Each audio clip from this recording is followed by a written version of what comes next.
participants, everybody who's registered. So that will be available to you as well, as along with a tip sheet with some of the like facts and stats about some of the programs that we're talking about today. So like I said, there'll be plenty of time for questions at the end, and I think we'll get started. So like I said, my name is Hillary Mohop. I am from Conservation Voters of Pennsylvania and New Jersey LCV, and we are funded to provide lots of capacity building support to organizations throughout the Delaware River watershed, including list building and trainings like this.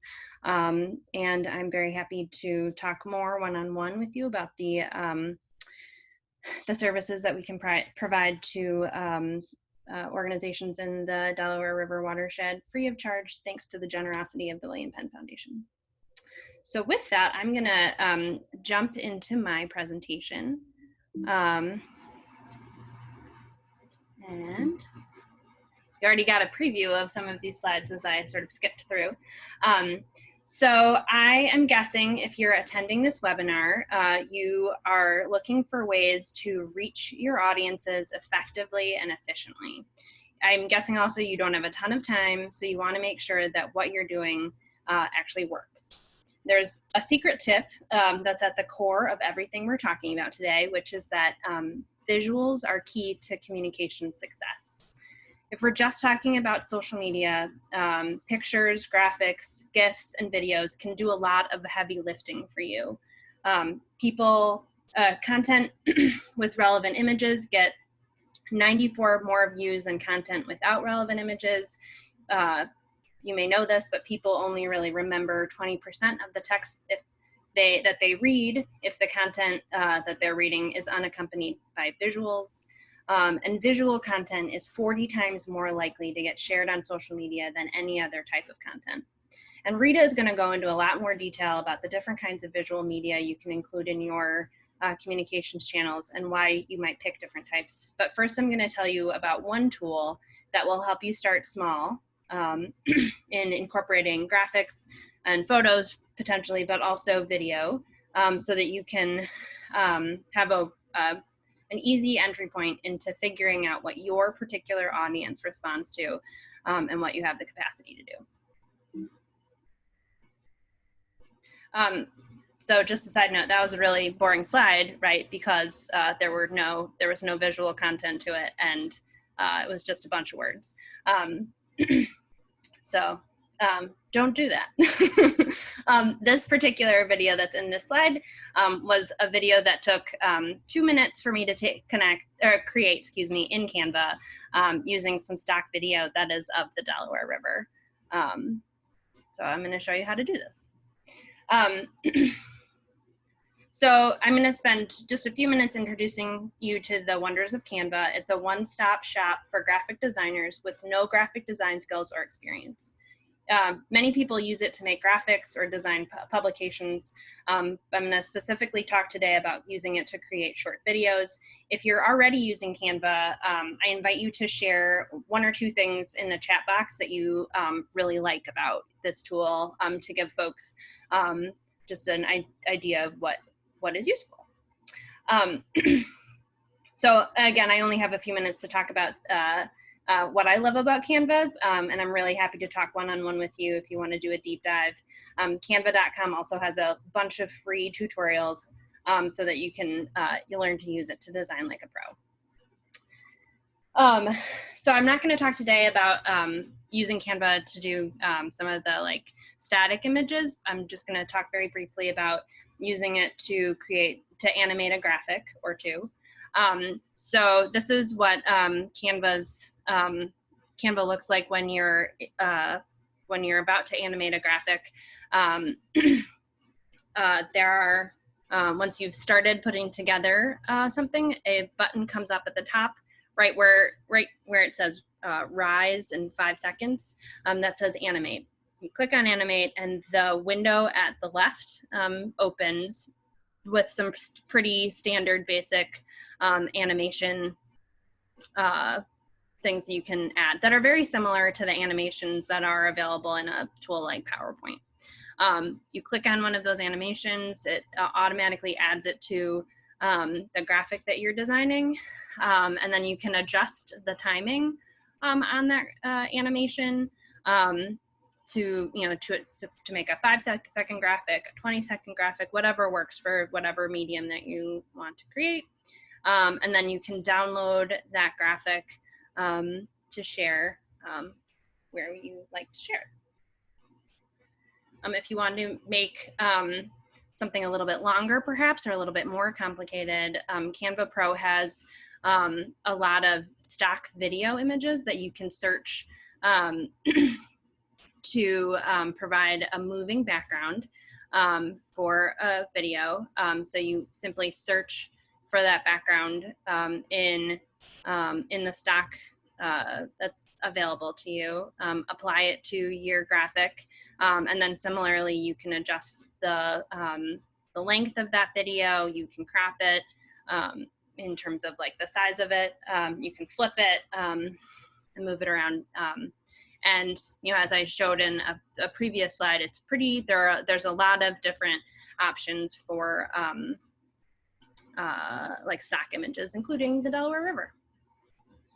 So when you put those things together, Canva lets you make something that's eye-catching in just a few minutes that can make your posts go from sort of boring to to eye-catching, so that people will pay attention to what you're sharing. So these components are available in Canva Pro, which Canva Basic is free for anybody, but I highly recommend upgrading to Canva Pro to access the things that I've shown you. You'll get access to more tools and templates. You'll be able to upload and save your branding materials, and you can resize graphics and remove backgrounds, which saves a lot of time. But you also get access to Giphy GIFs and that stock video that I showed. The one big thing I want to note about Canva Pro is that 501c3 organizations can get it for free, which is a handy savings. But even if you don't qualify for a free upgrade, Canva Pro is $9.95 a month, and if you purchase it for a year, you get a 20% discount. So that is Canva in 5 minutes, and I am going to now stop sharing my screen and pass it over to Rita to move to the next section. Great. Hey, everybody. So I am going to get us started. I'm going right here. Alrighty. Alrighty. Can you all see that? Give me a nod, Hillary, if you can see my PowerPoint. Okay. All right, great. So my name is Rita Yelda. I am the Outreach and Communications Manager for the Coalition for the Delaware River Watershed. I want to do just a quick plug for our CDRW Communications Work Group, which several of the members helped to put together this webinar today. It is a great place if you are a member of the coalition to come and share resources and learn from other communications pros, or if your organization kind of like you're the communications person, you're the director, you're the advocate, you're wearing multiple hats. It's also a great place to get some resources and learn some new skills. So if you are a member organization of CDRW, feel free to send me a little message in the box with your email and I can add you to our work group. So I'm going to talk to you all about DIY videos for the web, sort of a basic overview. So let's talk about what's so great about videos. So the power of video is real. We know that today people are watching online videos more than ever before, especially with the introduction of smartphones and social media. This is because video is such a powerful tool. Just like Hillary said, there's so much you can do to convey a message using videos. There's more capacity to show authentic emotions because you can show real people. You can even show events in real time with things like Instagram Live and Facebook Live now. And you don't have to have these super polished videos these days. Many organizations are putting together videos on their phones or with their own computer software. So the best part of making your own DIY video is that you're in control of the video's mission. You can make the video cost effectively. You're in charge of the video's look and feel, and you can get really creative with it. So I'm going to be talking about creating videos for the web today as opposed to videos for commercials for television. So we're going to be talking about videos that you can put on your website, on your YouTube channel, or on your any social media accounts, Vimeo accounts, and so on. And if you have any questions, feel free to type them in the box and we will do a Q&A at the end. So let's talk a little bit about determining your skill level and distribution plan. So if you're super new to video making, it's okay to start small. I encourage you to start testing out different phone or desktop apps. Test out what video making means to you. And as soon as you start to get more comfortable, you can start to incorporate more sophisticated elements like text overlays, music, transitions.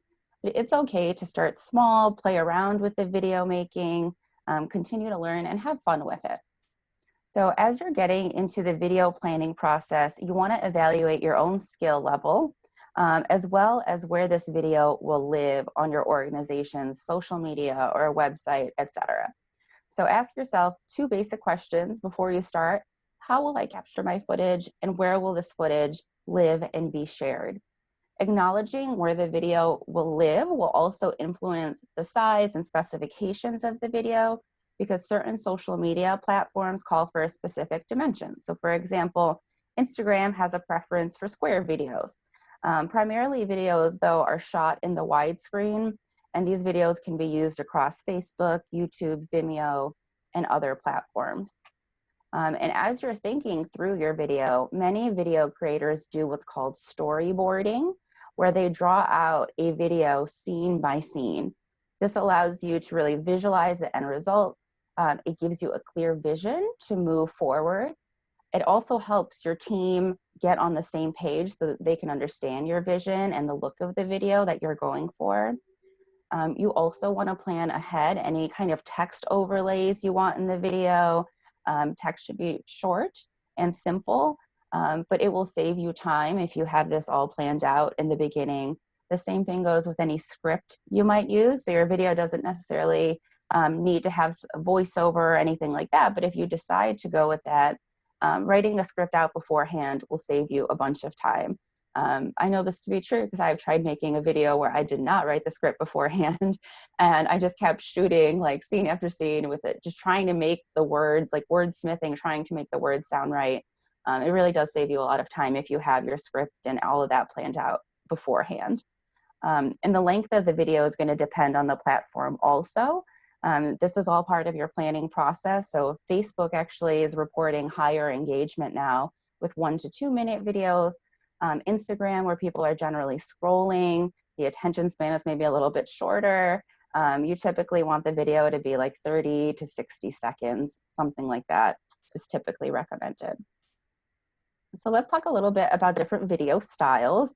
If you're not sure, let's take a step back. Firstly, if you're not sure where your organization, what your organization has going on that might be video worthy, do a little bit of a brainstorm. Consider, what stories does your organization have to tell?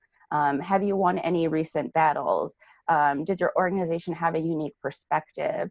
Do you want to move people to action with your video? What's the purpose of your video? So some ideas for videos could be, a tour of a conservation project or a nature preserve or a birding adventure. It could be an interview with an employee who has an interesting backstory, who has completed a major project. Consider creating, a how-to video. Those are also very popular. How to properly recycle, how to create a pollinator hotel. People like those kinds of things.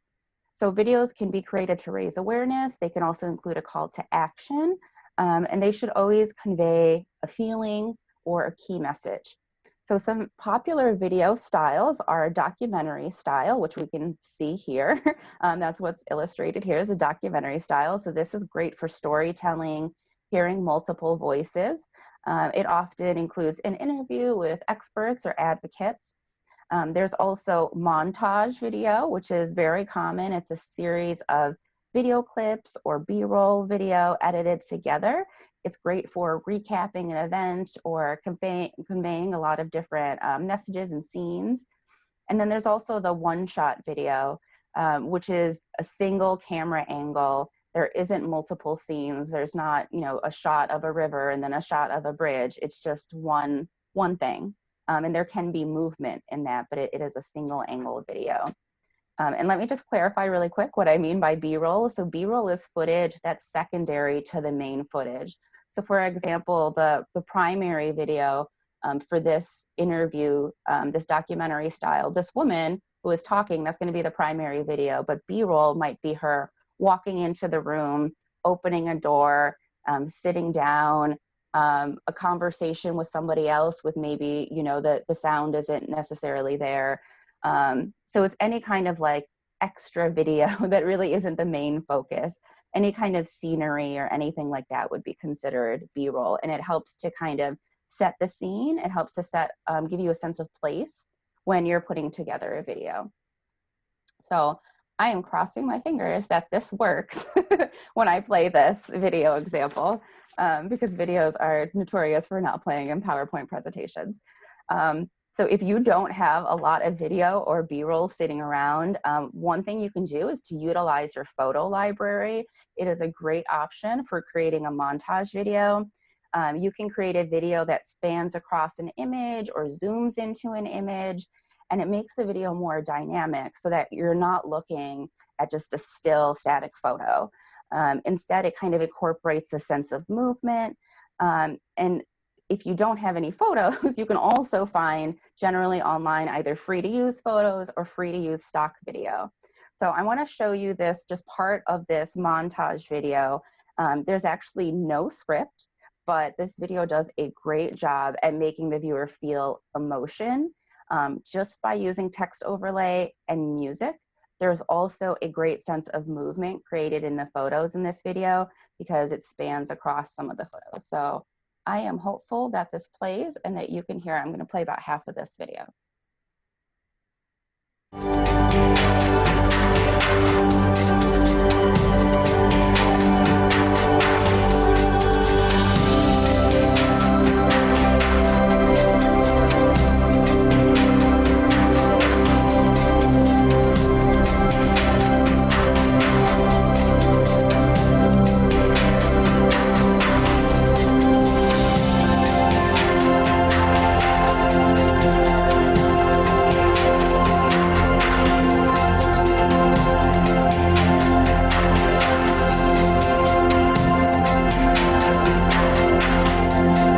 Okay, I'm gonna stop it right there. But you can see in this video that they used photos in order to create movement. They had photos of the different wildlife and spanned across them, waterways and kind of spanned up them. There's no script to this. There's just the text overlay and there's music. And yet you're still able to learn a lot from this. There's a great sense of wonder that this kind of video creates, right? Look at these trails, look at the wildlife, look at the waterways. So it's creating emotion even without a script. So that's just something to think about when you're planning your video is you need a script, you need music, you know, what are the pictures you're going to use? Again, that planning is very, very important. All right. Stop playing video. All right. So I want to talk just really briefly about some commonly used icons. So you'll see these icons in many video creation software, as well as on phone apps if you decide to use a phone app instead. So you'll see a record, a voiceover, slice individual clips, add clips to the timeline, which I'll show you what the timeline is in just a second. Add text clips, add text over clips, sorry. Share video to social media or save it to your device, or add a pre-made filter. So these are icons. I just want to kind of get you familiar with it. And then this is what a timeline or a sequence might look like. This is probably the most important part of any video editing platform. because this is where you're bringing together all of the elements. So the beginning of the video is going to start on the left, and then as it goes on, you'll see that those are the different kind of scenes. So each of these purple boxes represents a video file, a sound file, or a photo. Though depending on the software that you're using to put your video together, it may not be a purple box, it might be some other color, but in pretty much all video making software, you're gonna see a timeline or a sequence, because this is how you bring everything together. And there's typically a different line for where you put your video, and a different line for where you put your pictures, a different line for where you're gonna put your music. And then you kind of, queue it up on what you want to come up when. I want the picture to pop up 20 seconds in. I want the music to start right at the beginning, but then fade out. And you're able to do all of this on this timeline here.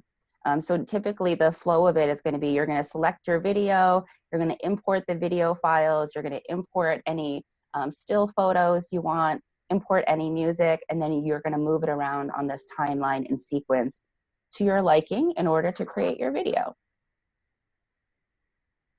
All right, so there are tons of programs out there to create videos. It's really pretty limitless. Explore them, find out which one is right for you. Some of them are kind of glitchy, so make sure that you save often.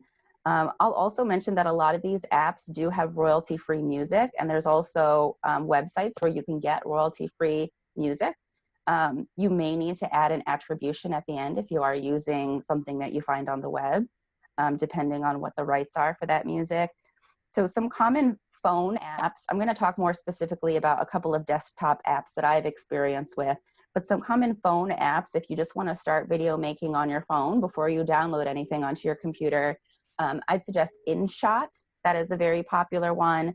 Video Shop, and then Adobe Spark. And there's also a desktop version of Adobe Spark, which is, I'm going to talk to you about my experience with the desktop version. So I started using Adobe Spark maybe late last year, and it is great. It comes with so many templates, banners for graphics. It's almost like Canva in a way that you can actually create images for social media, not just videos. The downside of this is that each video clip can only be about 30 seconds long before it wants you to cut to something else. And I found for some of the videos I make that was just too limiting. However, Adobe Spark is a great place to start. It's very user-friendly, and it's pretty inexpensive. It's $20 a month for multiple users, or for one individual user, it's $10 a month, and there is a free starter plan. The more you pay, the more you're going to get rid of like things like the watermark, or you're going to get more options for backgrounds and things like that. So it depends on what you are looking for. And then I want to talk really quickly about Windows Movie Maker 10. So you can get this at Microsoft.com. It has lots of free features like adding text and music. But I have found, from what I have found, they are no longer updating Windows Movie Maker. And when I went to go see to how much it would cost to get a paid account for Windows Movie Maker, what I found is they're actually referencing people to something called HD Movie Maker instead. So if you are looking for something that you can download that's free, that you can add, some like text and music and stuff, you could probably get away with the free Windows Movie Maker. But if you want more than that, HD Movie Maker is being sold now for a $15 flat rate, and you'll have all of these different options in there as well. And then if you are a super duper pro, I would say that Corel Video Studio is probably the most complicated out of any of the video editing software that I just showed you. But it can do the most. It does so many cool things. And it is something that a lot of pros use that do video editing. So it costs $80 for 2 years of Corel Video Studio. There is a free trial, so you could try it out, see if you like it. But you could do anything in this. You could splice, you could do effects, you could do color correction. And then the company also offers all sorts of great tutorials for you. So if you don't know if you have background noise and you want to get rid of it, you don't know how to do that, there's a tutorial for it. And honestly, the options are so limitless. And again, you could see this, the timeline or the sequence here, it's going to be in every video editing software that you use. And as Hillary mentioned, we will be sending out like a tip sheet afterwards, along with the recording of this webinar that includes the pricing for some of the software that we're talking about throughout this webinar, as well as where you can get it and some of the pros and cons that we mentioned. All right, so if you have any questions, put it in the chat. We're gonna do the Q&A at the end. Thank you for listening to me. And with that, I am going to pass it off to Kate Layton, who is the Communications Coordinator for Partnership for the Delaware Estuary.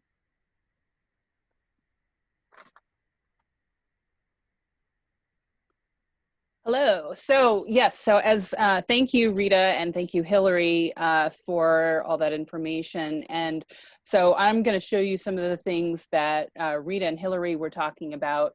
I'm going to share my screen here. I'm going to show you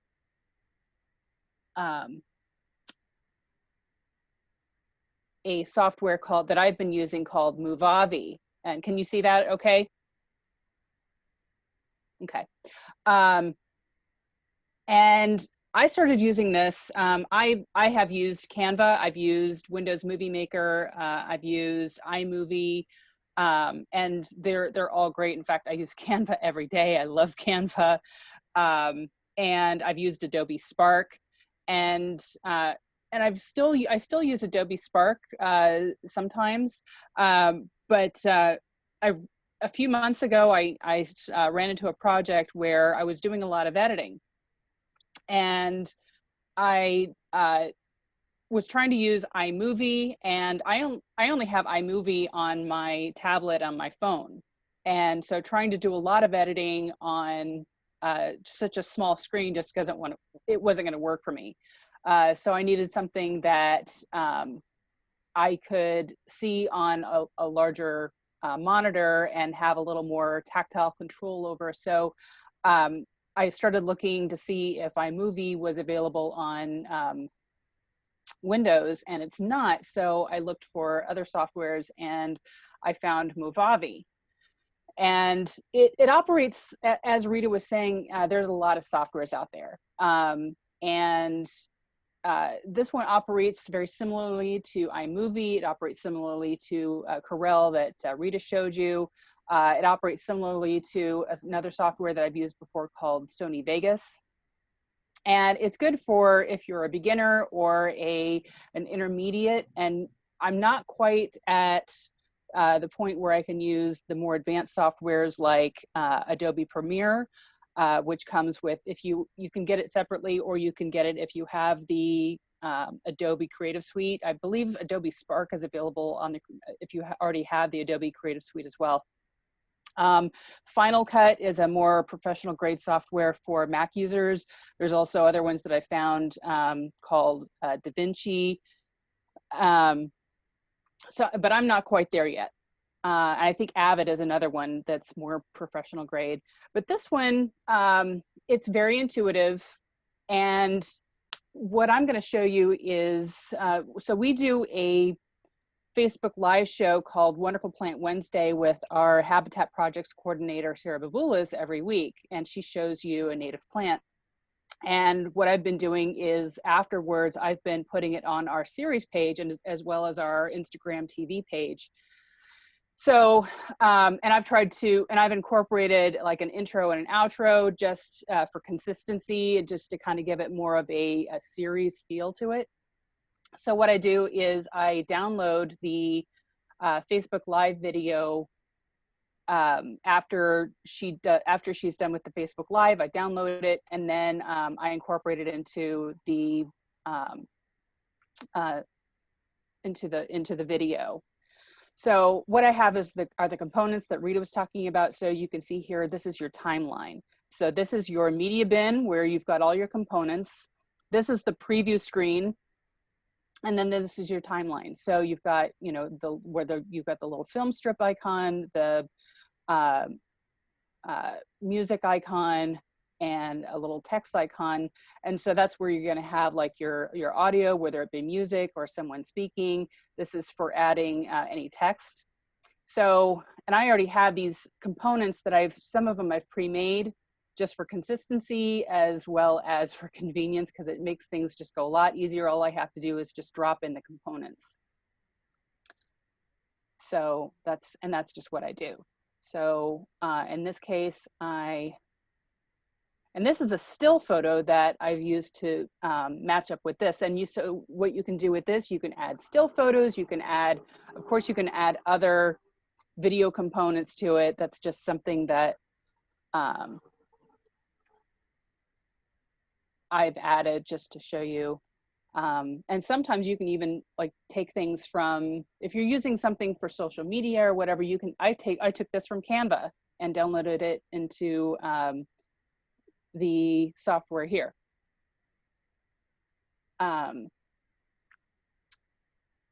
And so what I'm going to do also is I'm going to add a little text here. So what do I do is you can just move it over. You can change the color of this little stripe here if you need to. You can change the color of the text. You can change the actual text font. So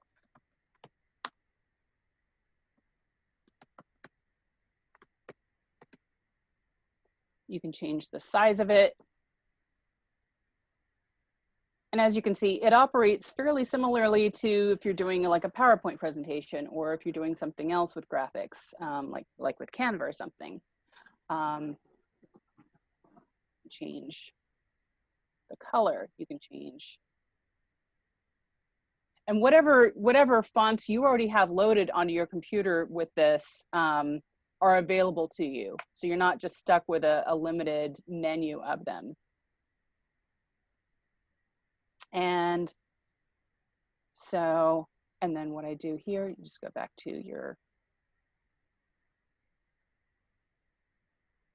and at the end, and you just drop in your elements.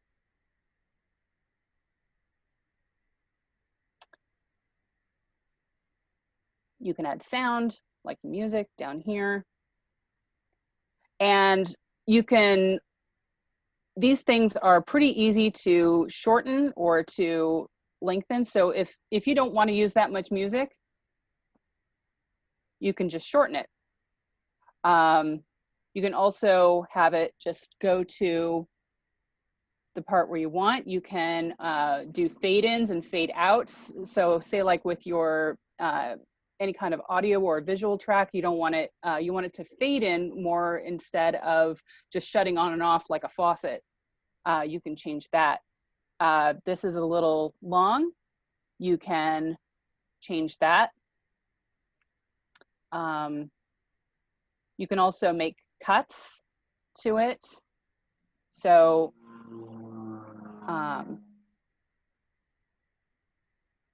you can make little marks to where you want it to cut away.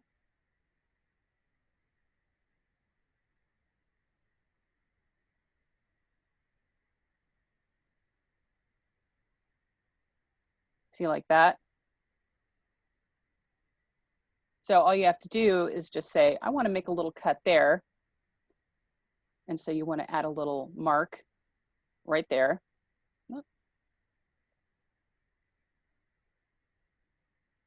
There we go. And you want to say you want to add a little mark there to just to kind of give you a point of where to cut. And then you just snip. But then you've discovered, maybe I shouldn't have cut there. And so you can like take that away and you're like, oh, wait a minute, maybe I shouldn't have cut there. Maybe that was too abrupt, or maybe I didn't cut soon away enough. What you can, so now what you realize that you have is you have two full versions of your video that you can lengthen or shorten as you need.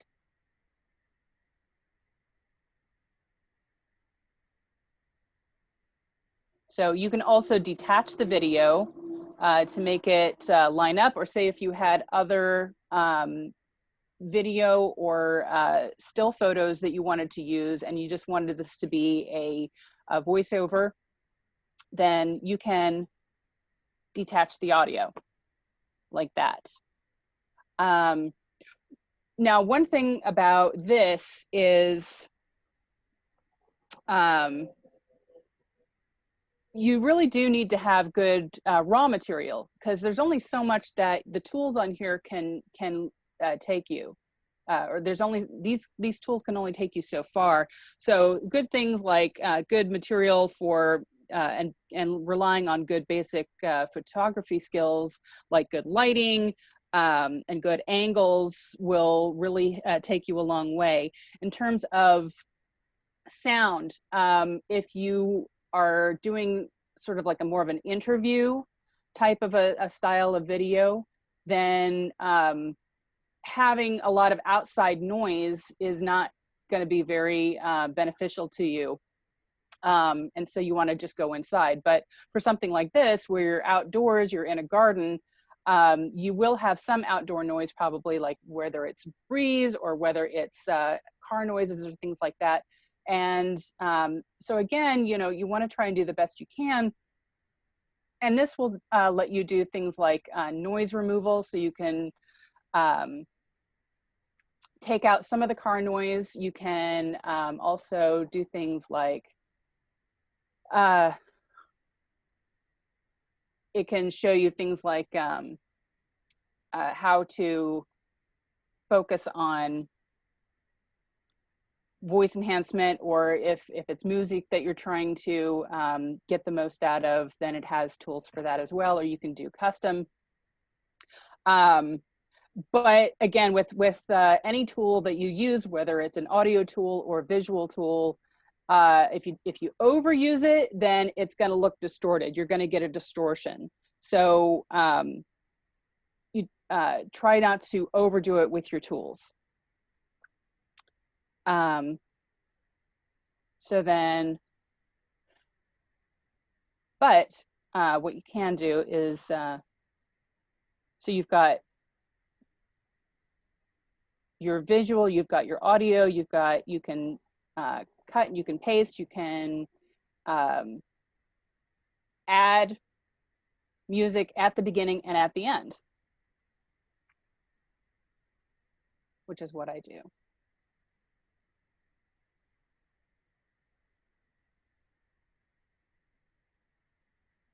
So, and it gives you 2 tracks here so that you can, so you've got your sound here, you've got your sound here.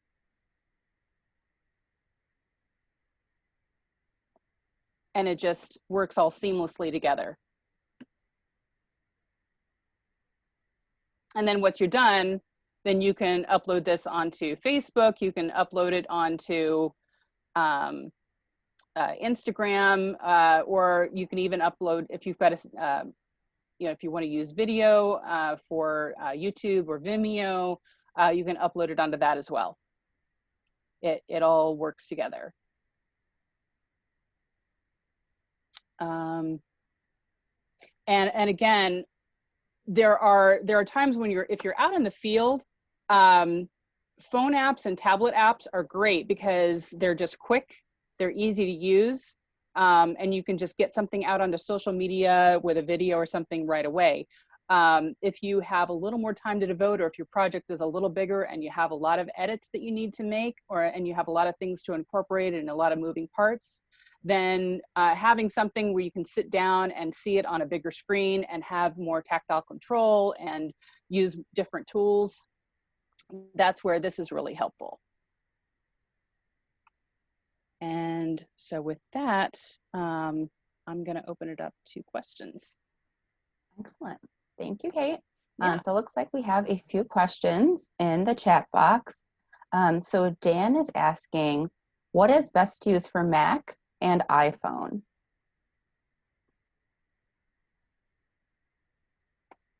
Hillary or Kate, do you have a response for that? I know that like pretty much all of the software and apps that we have talked about, they do have a Mac version. I know Corel has a Mac version. Yeah. I believe, well, as I was saying, my phone and my tablet already came with iMovie, and I believe that Mac laptops and desktops come with iMovie as well. If you're more advanced, or if you want to graduate to a more advanced. The more advanced version for Mac users is called Final Cut or Final Cut Pro. But again, there are all different kinds of softwares. It's a matter of your skill level or what you're willing to grow into, and your budget as well, and what your project is. And sometimes you might, might only need to use Adobe Spark. Sometimes you might need to use something like this or iMovie, or maybe you need something more advanced. Again, it just depends on your project. Yeah, I think that in terms of the most advanced software that we have shown on this webinar is going to be Movavi and Corel. They're going to allow you to do so much more. But again, if you're looking just to get started, perhaps a phone app is a good way to go. If folks have more questions, feel free to put it in the chat. It looks like we have another one. So Zachary asked, can you speak to the value of live video like Facebook Live versus scripted and edited video? So the one thing I will say about live video is that it's great. More and more organizations are doing it. It's a very exciting, and it is a way to reach people who are on that platform at that time.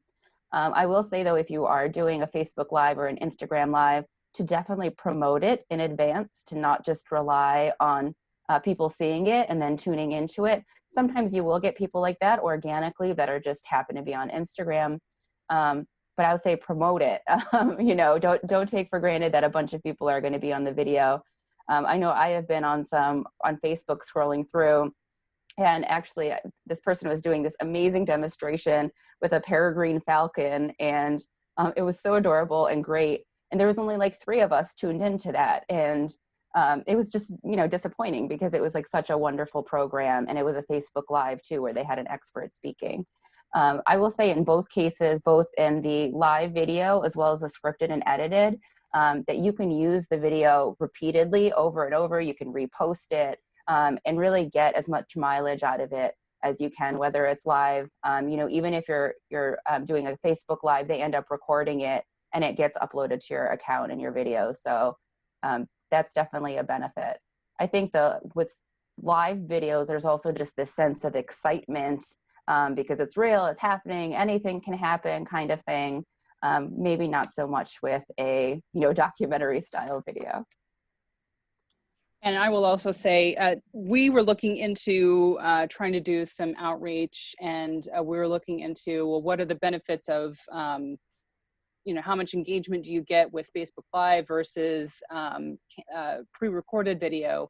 And the statistics that we read were showing that Facebook Live does do a lot better, because it is there. Although I definitely agree with Rita that, so we do a Facebook Live show every week, and you definitely need to promote it. You can't just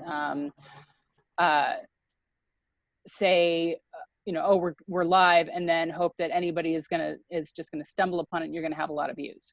That might work for things like, if you're a news outlet and you have breaking news.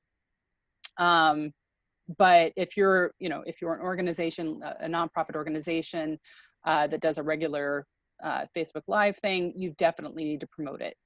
And there's also, it's like if you're using live television or anything else, if you stumble with your words, if you stumble with, lighting or a loud car sound or something, you've got to live with that. With pre-recorded video, or in this case, you can take the Facebook Live video and put it into a series and do those edits. And there's something you can do about that.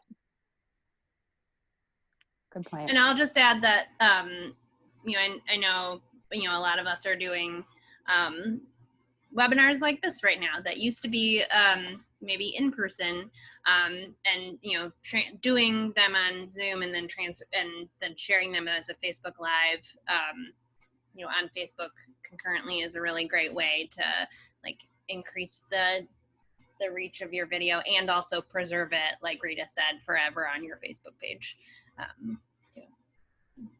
Great. We have another question in the chat box. So Lauren asks, what are some good ways to open videos so that people's attention is hooked in the first few seconds before they keep scrolling.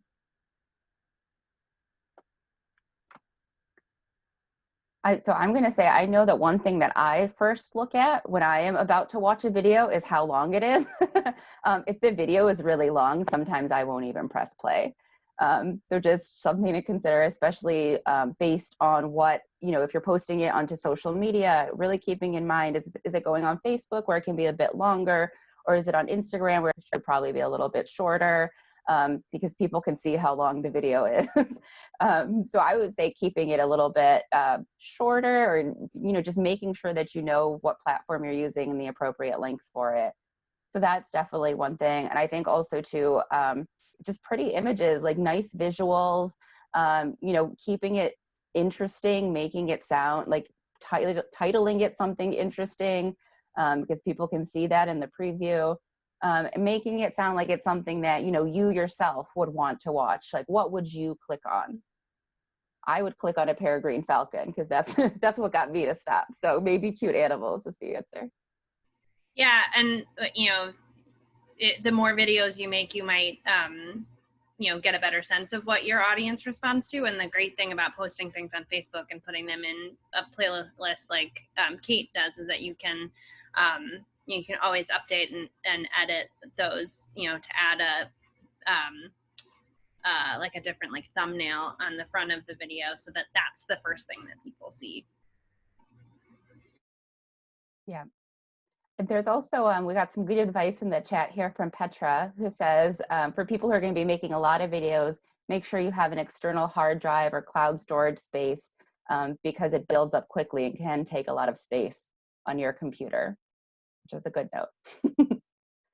All right, so Kate asks, what do you use to shoot video? Is an iPhone sufficient, or what's the next step above that? Right now, I do a lot of shooting with my phone, because I've looked into, we had a video camera at the office, and it wasn't working anymore. So I looked into a video camera for the office, and I hadn't found one yet that I liked that was in our price range. What I have seen some of the more professional video makers do is they're using digital SLR cameras with video components on them, and they're hooking them up to boom mics and stabilizers so that, you know, they don't get the camera shake. And they're going with that. So you don't always have to get like a video camera, although I've seen some people do that as well. But there are options out there, and actually you can get some good quality video with an iPhone 10 or 11. I do recommend that you use like a selfie stick or something like that, or or a tripod just for stabilization. But one other thing to consider is if you have a DSLR, a good DSLR that you can hook up to a mic or something like that, or hook up to a tripod, that is an option for you.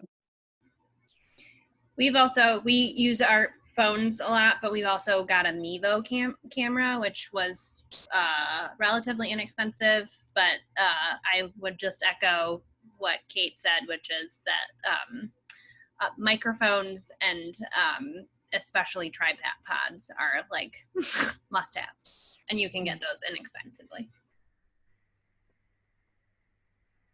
All right, do folks have any other questions? We're nearing the top of the hour. Questions? Seeing lots of good conversation.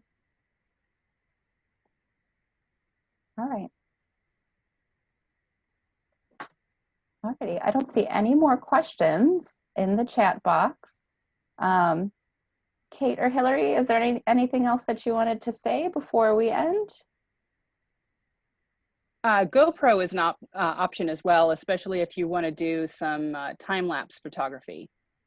Or I've seen people doing like aerial photos. Like if you have a chance to go up and do some aerial shots. I think people are using GoPro for that. But even if you're in a kayak or something like that, you can strap on a GoPro with a headgear, with a headband, and get some on the water shots with that. And then you can also, if you want to do sort of like a time lapse photography with a GoPro, whether you're on the water or if you want to get some time lapse photography of a project, that's an option as well.